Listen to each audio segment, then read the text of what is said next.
Welcome back, Grayland. We hope you enjoyed last week's episode of the French classic Ratatouille, and thank you for joining us. Whether you're making pizza alongside Chef, ordering a pizza, or just sipping a glass of wine and learning something new, today's movie is one of my son's favorite, Teenage Mutant Ninja Turtles. Cowabunga, Eagles. Hope you were able to watch my Live and Learn video last week, or this week, to make your own pizza dough. If not, any pizza dough is fine. And hopefully you follow through with the instructions to pull it out and make sure that it's up to room temperature and starting to rise. You can see this one, it's already coming up, doubled in size. And so if you haven't, that's okay. It'll just probably be a little harder to stretch and it may not rise as much when we do bake it. So to get started, let's get the oven preheated to 425. Check the rags. Kind of get up to 425. And make sure your oven racks are spaced pretty nice so you can get two good pizzas in there.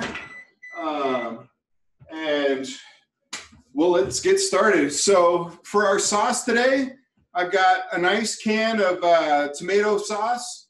I've got oregano. I've got basil, fresh garlic, and a little salt and pepper. So to start, I've got a nice heaping tablespoon of garlic. I love garlic, so the more the merrier for me. And then basil, we'll do about a nice tablespoon of that. And about the same amount for oregano.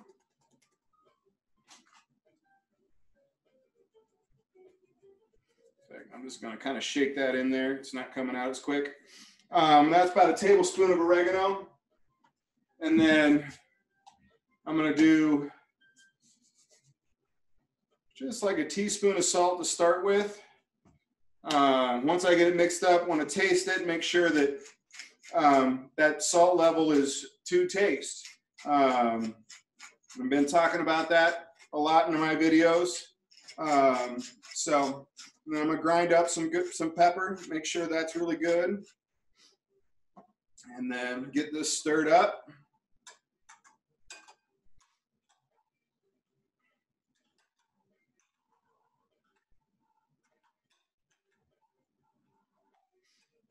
One thing about tomato sauce is it already typically has a little bit of salt and a little bit of onion powder already in it. So we're just kind of adding a little extra flavor to it. So there I got it mixed up. Grab a tasting spoon, taste it. Actually, I think I'm going to add just a pinch more salt just to bring it up. That's kind of why we taste our food. We want to make sure that as we're cooking it, it's exactly what we want when it comes out. So just a pinch of salt. I'm going to stir that in. Yeah, you don't want to get all the way done and go, man, I really wish I'd have put more salt in that. So get that mixed up. We're just going to set that aside for now.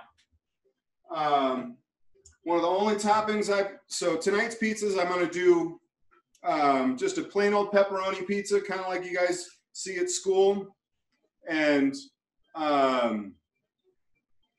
then I'm also going to do a pepperoni, mushroom, and onion, something a little more special for the adults.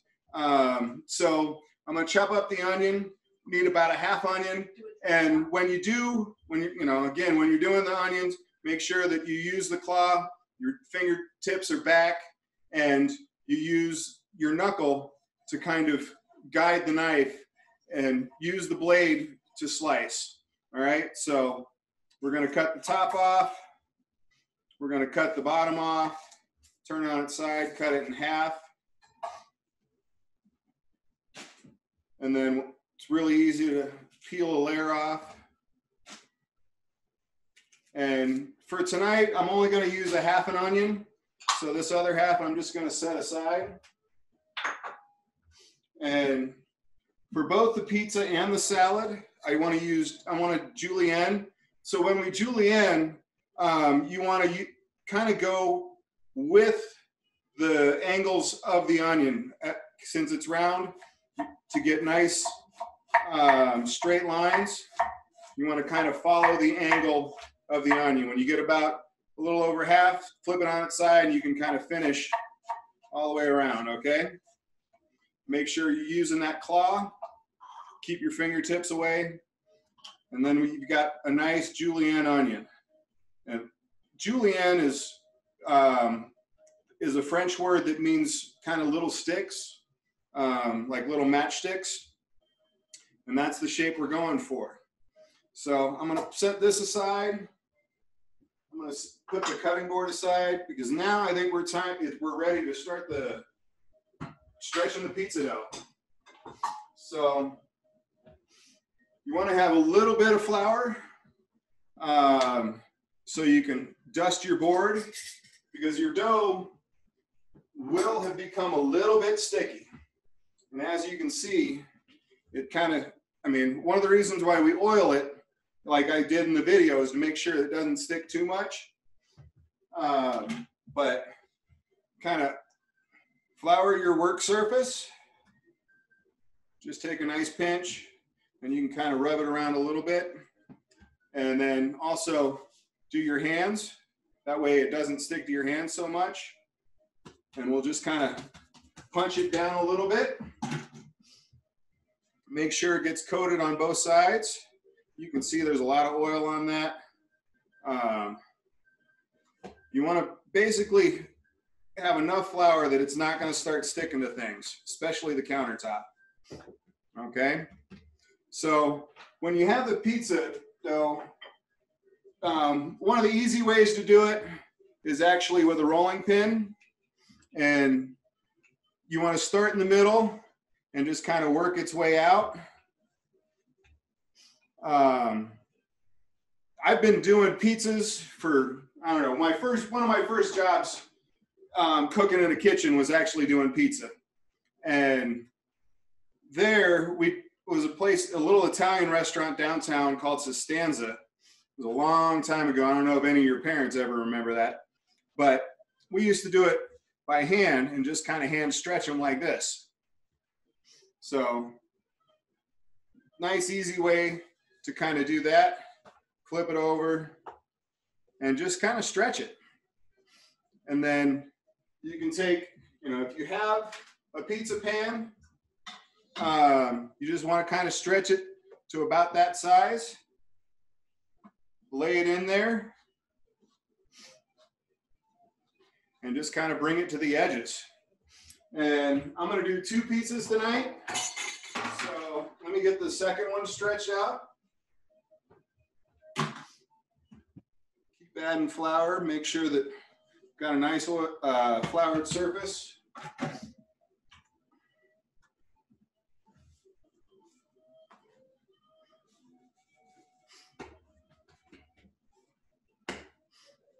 And I don't know, you see guys in the movies tossing it up in the air.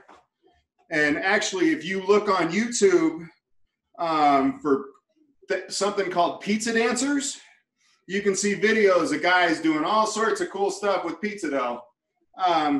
That's just kind of flashy. You don't really need to do that to stretch the dough, as you can see. So, but you watch those videos, it's pretty cool. See those guys do some really fun tricks. They'll like flip it, go around their head, do all sorts of fun stuff. And if you don't have a pizza pan, you can use just like a normal sheet pan and just kind of put the pizza on there. All right. And once you got your pizza stretched out, I'm just going to kind of scrape up excess flour off my board, clean up a little bit. This is just it's what kind of called a pastry knife. Some people will call it a bench scraper, and I'm just going to go right into the trash can with this. Okay. And I'm going to wash my hands since I've got so much flour on them. And wash your hands. You want to have as hot a water as you can stand.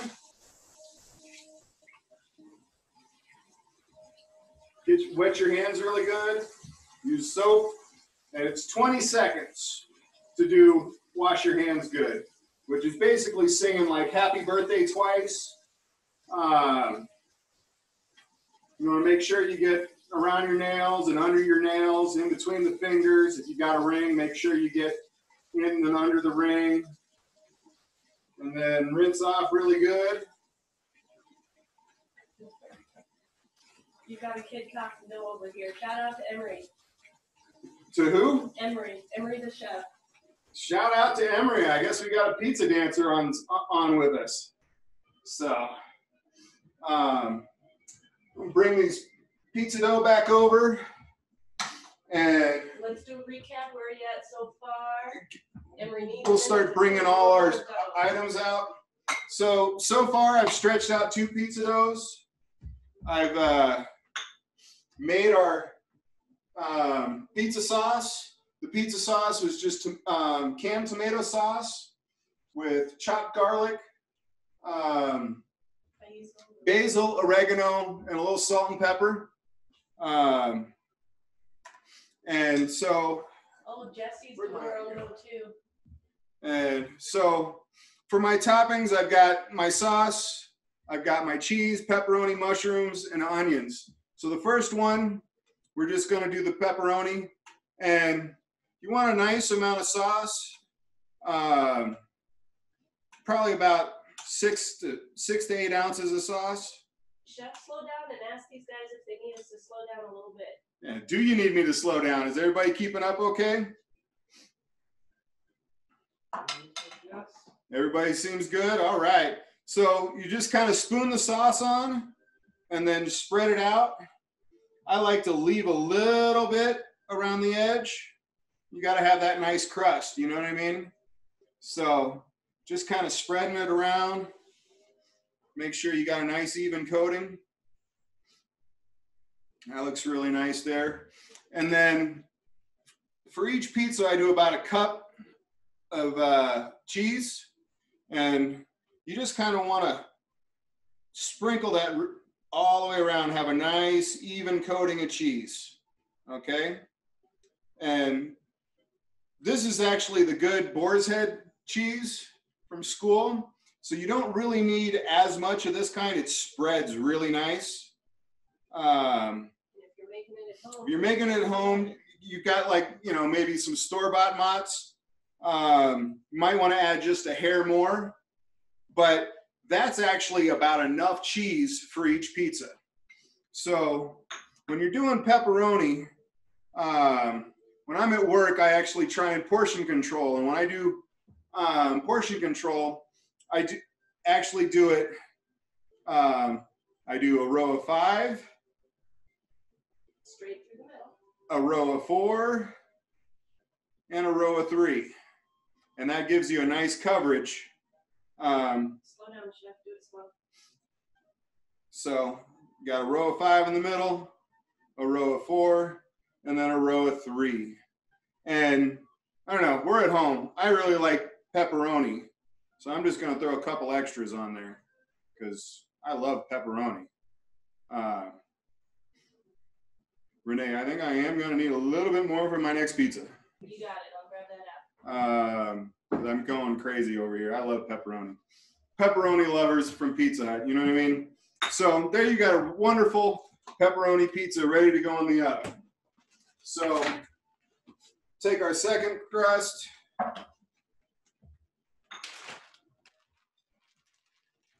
This will almost be all of the rest of the sauce for this one.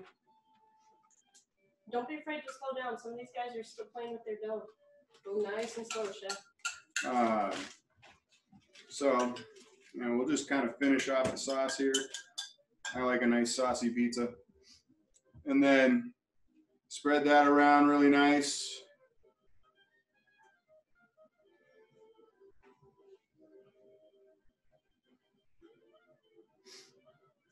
Got a nice even coat there. That looks beautiful. Again, we'll take about a cup of cheese, about 8 ounces of cheese. Give it a nice little coat.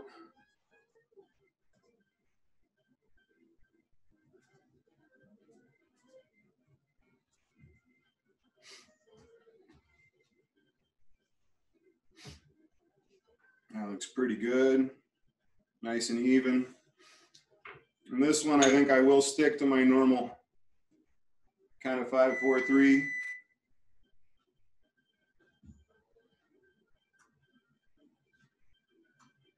And yeah, I've been doing this a long time, so if I'm going too fast, I apologize. Let me know if I need to slow down.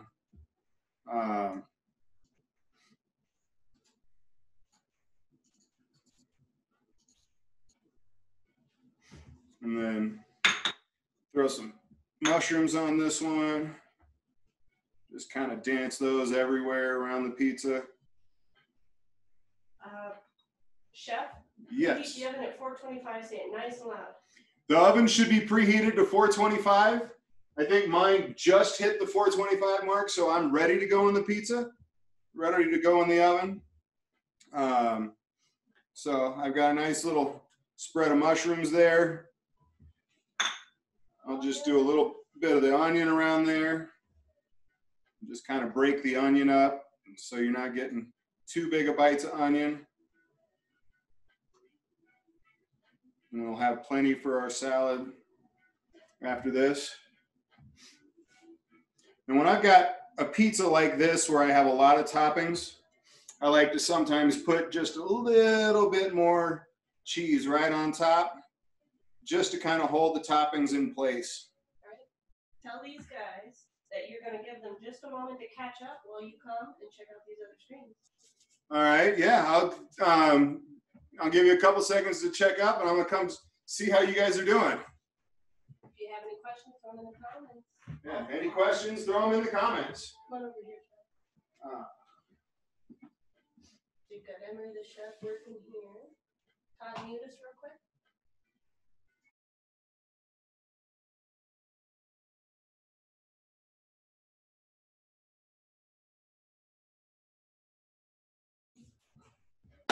Looks like we got some awesome little chefs going, getting the pizza going. Great job, guys. Give you a couple more seconds to catch up before I throw them into the oven. And, you know, I'd like to actually take a moment and talk about our dinner and movie program. Next week, we've got fish tacos for just in time for Cinco de Mayo. Also, Chef and I learned that some of the most circulated books from Grayland's library are actually the cookbooks.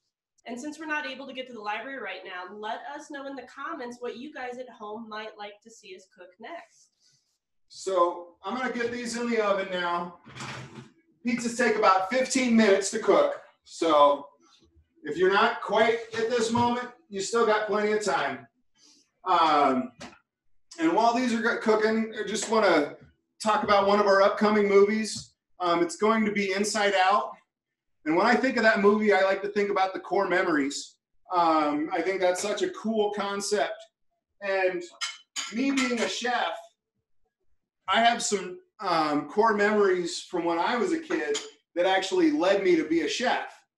When I was a kid in like 3rd and 4th grade, I actually lived in Germany, and I got introduced to some amazing foods. One of my favorite memories is actually escargot, which is snails. And, you know, there was a little Italian restaurant just off the Army base, and I got to try escargot there. Probably my next favorite is mussels with a wine and butter sauce. And some of those things really stick out, you know, and kind of gave me that passion for food, which kind of led me to where I am now. I don't know if those menu items are exactly what you guys are going to want to see. In fact, I might have a hard time sourcing snails if you really wanted them. But, you know, I want to open up the chat box. If you guys got some good favorite items for your core memories that, you know, you're growing up, this is like the best part of childhood, this kind of food, something that your mom makes or whatever, throw it in the chat box and give us some good ideas. Because I think, you know, that would be a fun thing. We'll pick one out of the chat box and, you know, menu that one for that movie. All right. And so I think at this point, let's get started on our salad. Don't worry about it if you're not caught up with pizza. Yeah, if you're not quite caught up, just keep going where you're at. I'm sure some of you kids probably don't even want the salad. You're just like, pizza. So start off with a nice clean area again. And for our salad, we got some wonderful mixed greens here. I got some wonderful crumbled blue cheese. I have some amazing candied walnuts that Renee made for us. And if you give her a little nudge in the chat box, she might do this for a live and learn video. These turned out so good. I've got the red onion that we just julienned. I've got an apple. And then so those are the main components of the salad. And then we're going to make our dressing. And for our dressing, I've got about a 1/4 cup of balsamic vinegar already measured out. And we're going to do some Dijon mustard.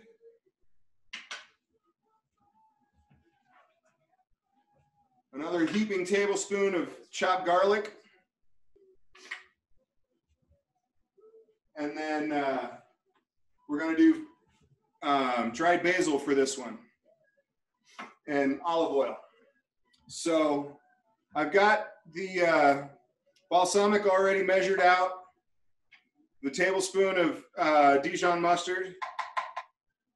Add that in. We'll add in the garlic.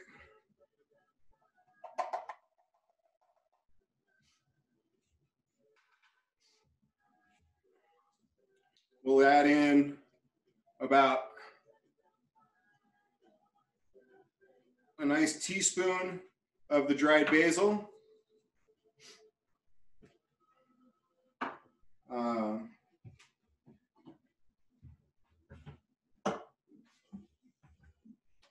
And we'll also add a little bit of agave. It's a wonderful sweetener. It's a low glycemic sweetener, so it doesn't break down as fast as, say, a honey or a sugar. We'll just add like a little tablespoon of that. I'm going to do about a teaspoon of salt to start. We can always adjust that to taste. And I'll give it about, 8 good grinds of pepper. Well, you really like pepper. I love pepper. Pepper is one of my favorite things. It's got a nice little punch. I think it does really good. So a classic vinaigrette is actually 3 parts oil and to 1 part vinegar. But when I'm making dressings, especially at home, I like to go to a 2-to-1 ratio. It's a little bit more low fat, gives you a little more punch of the vinegar. And I don't know, to me, it's just a little healthier. You're not having so much oil. So also not the extra sugar of the commercial dressing. Yeah, and yeah, not so much sugar, the extra dressing. So that's about a 1/2 cup of olive oil. With everything else, you end up with about a whole cup of dressing.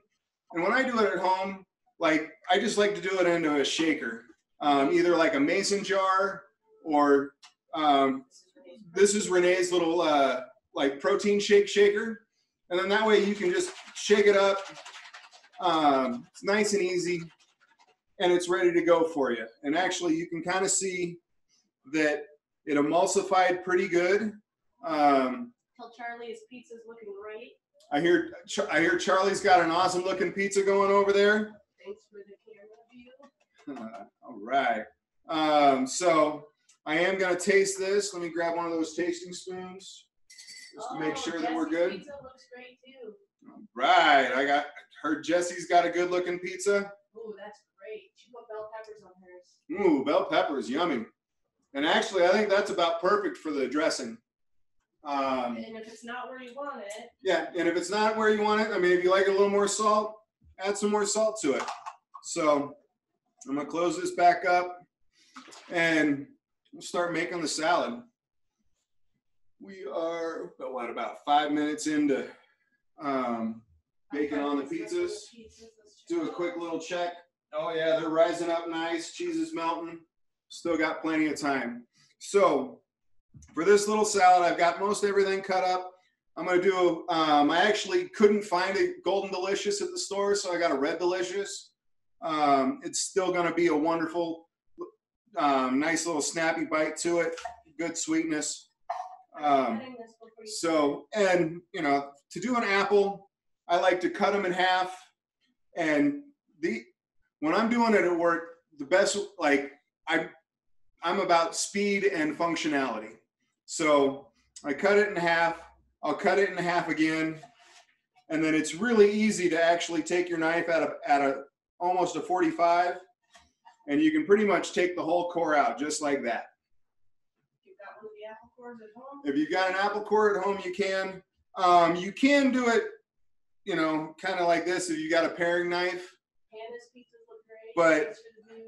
But thanks for the view, Hannah. You got a beautiful looking pizza, Renee's telling me. So, and then makes it really easy to just take the core out. So again, with your claw, make sure you keep your fingertips back. Take the cores out. And for the kids at home, talk about the claw. Why do we do that? So the claws, again, keep your fingertips back. So, you know, because if you're cutting like this, you can easily start taking your fingertips off, and you definitely don't want to do that. One of my, at that first job I had making pizzas, I had probably one of my worst cuts ever. And it was because I wasn't using the claw properly. And I ended up taking off almost my entire nail.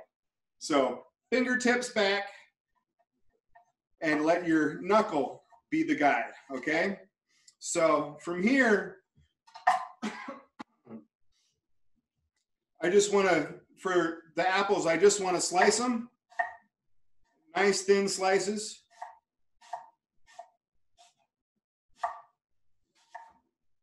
When it gets too hard to handle. And just kind of work your way through them. I'm only going to slice up a little bit of it. I'll only do half. And you guys can use the other half or eat it whole. So slice it down, and if it gets hard to hold, just lay it over and you can kind of finish the cuts that way. And then anytime you're working with apple, it oxidizes really quickly. So the best way to prevent that is actually add a little acid to it. So for this, we're going to use a little bit of lemon juice. About just like a quarter of a lemon is more than enough. You just need a little bit to just kind of coat it, okay? Make sure they don't turn brown. Yep, it just helps to prevent it from turning brown. So I'm just going to kind of mix it up, make sure that they're all coated with the lemon juice. And then we can, and I think we're ready to start plating our salad. Well, let's check on the pizzas and then talk a little bit about Grayling pizzas. So, all right. Pizzas are still looking really good. They're starting to rise up nice. And, you know, when we do pizza for you guys, I don't know, when I first started, we were using a whole wheat dough, and I think we only did like 60 pizzas on an average day. And then we went to 7th and 8th grade student council. Yeah, and then we started talking to student council, and you know, they made a comment during the student council meeting that at one time the pizza was better, and you know, we were talking to try and figure out what it was, and what we ended up finding out was they switched the doughs to a whole wheat dough instead of the normal white. And when we made that switch, we started doing almost 100 pizzas every day for pizza. So look at how much work it was to make 2 pizzas here for you guys today. Yeah. And then think about that. Every Thursday, we make 100 of those. In the kitchen, and we do 100 pizzas. So for our salad, I'm just going to take a little pinch of the mixed greens.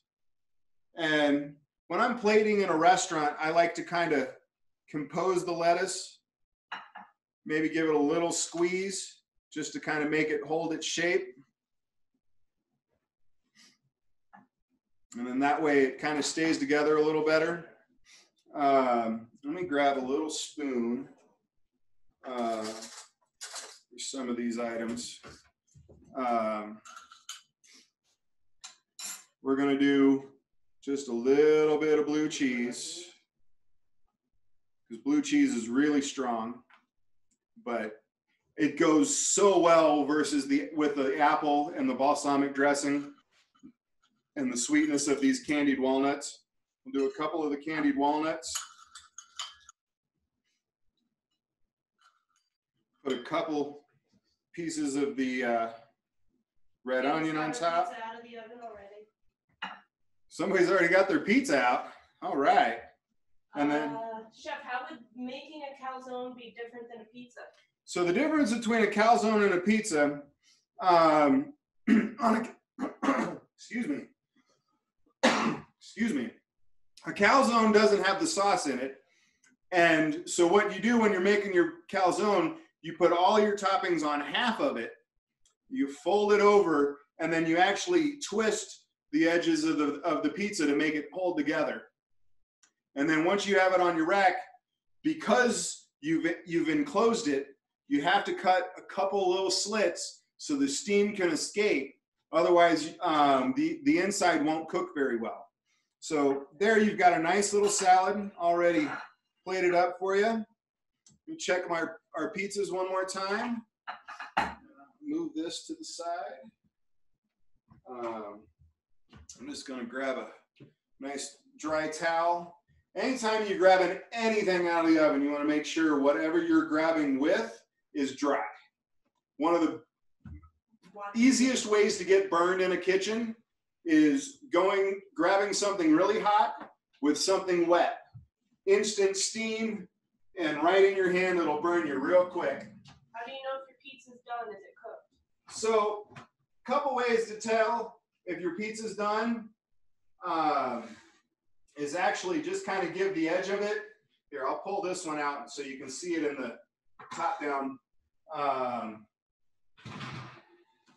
And actually, so the things you're looking for a nice done pizza, a little bit of color on the cheese. You want your crust to be all the way cooked. This could actually go for another couple of minutes, just to make it a little bit crust, a little stiffer crust on the bottom. I like to have a little crunch in mine. So I'm gonna let these go just for another minute. And then how's everybody doing out there?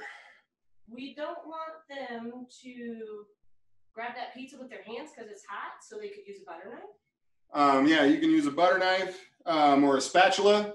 Repeat. When you're grabbing pizza out of the oven, use a spatula or something to check it. Again, I've got calloused hands, so I'm used to grabbing really hot things. I kind of forget about that sometimes because I'm so used to it in a kitchen. How's everybody doing out there with their pizzas? Doing pretty good. Hannah's pizza's out of the oven. Emery's got a thumbs up. All right. We got a thumbs up from Jesse. Cool. So everybody's pretty well caught up. That's awesome. Do you maybe want to swap the two pizzas? Swap shelves? Well, I think.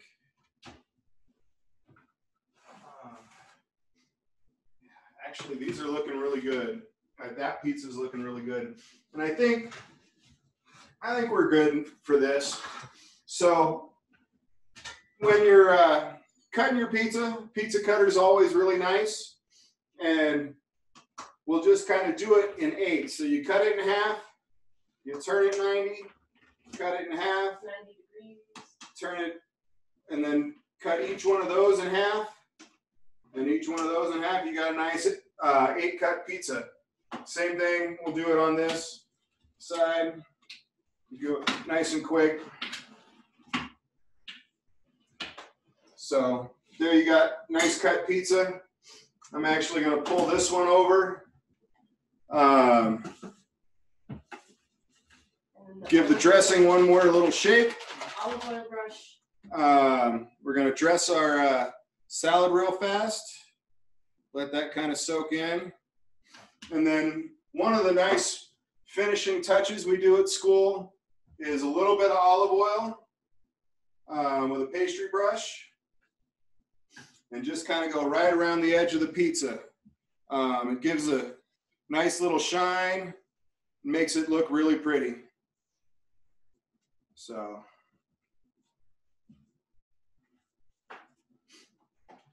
All right, put a nice little piece of the pizza on.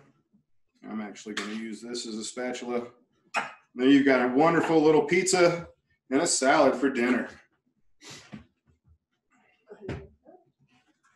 All right, guys, so just to recap, go ahead and leave your pizzas in the oven for as long as it takes. And what you want to do is maybe grab a spatula or a butter knife. You're looking for a nice crunchy sound all the way up under that pizza slice, and that's how you know when it's all the way done. And then a nice golden brown color on that crust, and make sure your cheese is melted too. So thanks for joining us tonight. If you haven't already, please share in the chat box what foods make up your core memories. We'll be picking something from the chat box to cook on screen for you guys. We'll leave the chat box open for a few minutes for you guys. That way, if you're still waiting on your pizzas to cook, you have time to get over that chat box. Thanks so much, Graylin. See you next time. Thanks, Eagles.